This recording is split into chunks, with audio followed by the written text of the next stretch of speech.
अगर पश्चिम एशिया में युद्ध और बढ़ गया तो क्या भारत में पेट्रोल डीजल महंगा हो जाएगा? क्या देश की अर्थव्यवस्था पर बड़ा असर पड़ सकता है?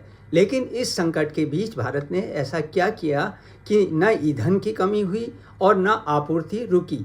आइए समझते हैं। साथियों, पश्चिम एशिया भारत के लिए केवल एक भौगोलिक क्षेत्र नहीं बल्कि ऊर्जा सुरक्षा की जीवन रेखा है। भारत अपनी ज़रूरत का लगभग 90% कच्चा तेल आयात करता है। इसलिए इस क्षेत्र में तनाव बढ़ते ही पूरी दुनिया की नज़र भारत पर टिक जाती है। लेकिन भारत ने केवल इंतज़ार नहीं किया बल्कि समय रहते अपनी रणनीति बदल दी। पहले जहां तेल के लिए कुछ ही देशों पर अधिक निर्भरता थी, वहीं अब भारत 40 से अधिक देशों से कच्चा तेल खरीद रहा है। रूस, सऊदी अरब, इराक और संयुक्त अरब अमीरात के साथ साथ America, Brazil, Nigeria, Angola, Mexico, Guyana और अन्य कई देशों से भी आपूर्ति सुनिश्चित की गई।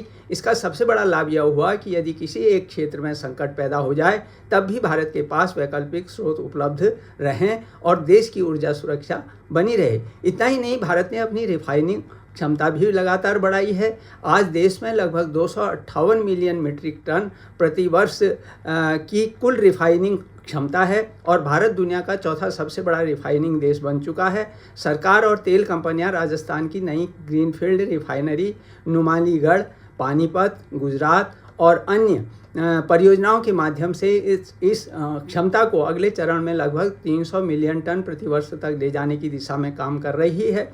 इससे भारत केवल अपनी ज़रूरतें ही पूरी नहीं करेगा बल्कि पेट्रोल और डीजल के निर्यात में भी अपनी स्थिति और मजबूत करेगा। साथ ही सरकार ने ऊर्जा कंपनियों के साथ लगातार समन्वय बनाए रखा, तेल भंडारों की निगरानी बढ़ाई, समुद्री मार्गों की सुरक्षा पर विशेष ध्यान दिया और भारतीय नागरिकों की सुरक्षा को सर्वोच्च प्राथमिकता दी गई।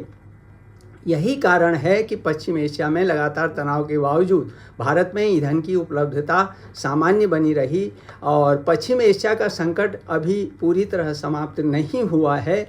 लेकिन भारत ने यह साबित कर दिया कि दूरदर्शी कूटनीति, विविध ऊर्जा स्रोत और मजबूत रिफाइनिंग क्षमता जो है किसी भी वैश्विक संकट का काफ़ी हद तक प्रभावी समाधान कर सकती है, काफ़ी हद तक समस्या को सुलझा सकती है। अब देखना यह है कि आने वाले वर्षों में भारत ऊर्जा सुरक्षा के साथ साथ वैश्विक एनर्जी हब के रूप में अपनी भूमिका को कितना मजबूत बना पाता है।